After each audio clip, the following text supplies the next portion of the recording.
हरियाणा के विधानसभा अध्यक्ष ज्ञानचंद गुप्ता से जनता टीवी ने खास बातचीत की है। इस दौरान उन्होंने कई मुद्दों पर अपनी प्रतिक्रिया दी है। इस मौके पर उन्होंने कहा कि पिछले 2 साल में कोविड का असर विकास कार्यों पर पड़ा, लेकिन अब जनसभा और कार्यक्रम शुरू होने लगे हैं। ज्ञानचंद गुप्ता ने कहा है कि 10 अप्रैल को पंचकुला में जन विकास रैली भी होनी है, जिसमें मुख्यमंत्री मनोहर लाल विकास रैली में बतौर मुख्य अतिथि शिरकत करने वाले हैं। इसमें 2 साल के करीब कोविड के चलते मुख्यमंत्री मनोहर लाल बड़ी जनसभाएं कहें या यूं कहें कि विकास की जो रैली पिछले कार्यकाल में शुरुआत की थी, उस तरह की कोई बड़ी रैली नहीं कर पाए थे। और इसी के बाद अब मुख्यमंत्री मनोहर लाल ने प्रदेश में जो विकास रैली है वो करने का फैसला किया। कई जगह पर मुख्यमंत्री जा चुके हैं। इसी कड़ी में 10 अप्रैल को पंचकुला में विकास रैली होने जा रही है, जिसके आयोजक हरियाणा विधानसभा के अध्यक्ष और पंचकुला के विधायक ज्ञानचंद गुप्ता हैं। पंचकुला को इस विकास रैली से क्या सौगात मिलने वाली है, इन तमाम मुद्दों पर बातचीत करने के मेरे साथ स्पीकर साहब मौजूद हैं। सर, 10 तारीख को विकास रैली में किस तरीके की उम्मीद पंचकुला वासियों को रहेगी? देखिए, लगभग 2 वर्ष के कोविड काल के पश्चात पंचकुला में एक बहुत विशाल जन विकास रैली का आयोजन किया जा रहा है। 10 अप्रैल को 10 बजे ताऊ देवीलाल स्टेडियम में ये विकास रैली होने जा रही है।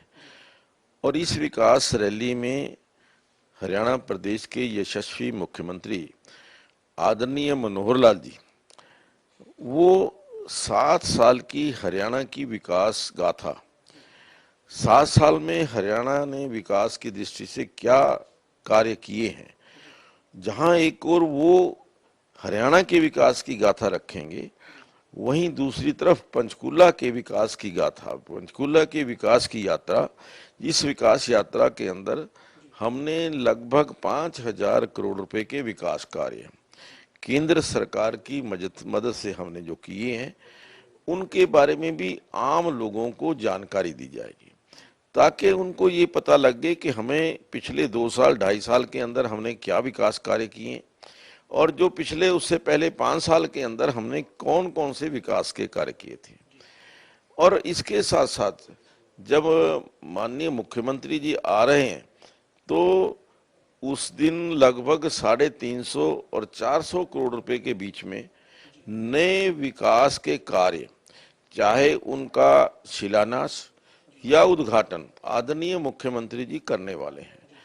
और मैं समझता हूं कि जिस प्रकार से पंचकुला पर हमारे मुख्यमंत्री जी का आशीर्वाद रहा है, मोरनी को जिस तरीके से एक पर्यटन केंद्र के रूप में डेवलप किया जा रहा है, टूरिज्म हब के रूप में उसको डेवलप किया जा रहा है, इसी दिन परसों लगभग 100 करोड़ रुपए के विकास की दृष्टि से, इंफ्रास्ट्रक्चर की दृष्टि से मोरनी के लिए रिजर्व किए गए हैं। 100 करोड़ रुपए के काम मोरनी के लिए शुरू होने वाले हैं।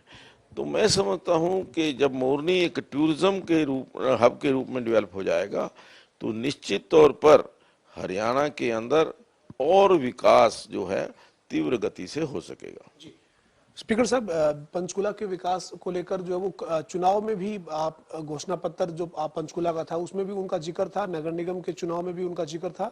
ये जो एक सेक्टर 12A और 20 के बीच का जो है वो RUB बनना है, और इसके साथ साथ जो डंपिंग ग्राउंड का मुद्दा है, उस पर इस वक्त क्या स्थिति है सर, और क्या इस 10 तारीख की जन विकास रैली में इस हाँ, जहां तक देखिए, जो डंपिंग ग्राउंड का और डोर टू डोर कूड़ा करकट जो है वो कलेक्ट करने का मामला, वो 32 करोड़ रुपए में हमने कॉन्ट्रैक्ट दे दिया है। और